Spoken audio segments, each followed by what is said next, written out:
Tignan nyo, dami mga koi fish, mga tilapia sa farm nila.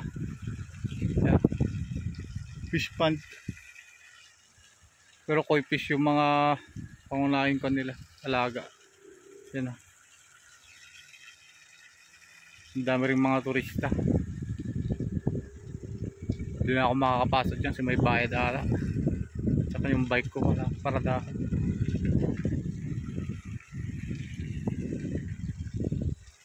Yan, tilapia. Yan na malinis. Malalaki pa. Yung mga koi fish.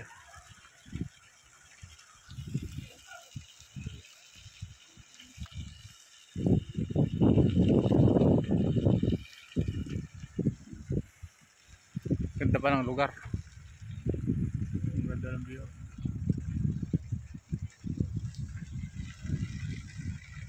Ay, good.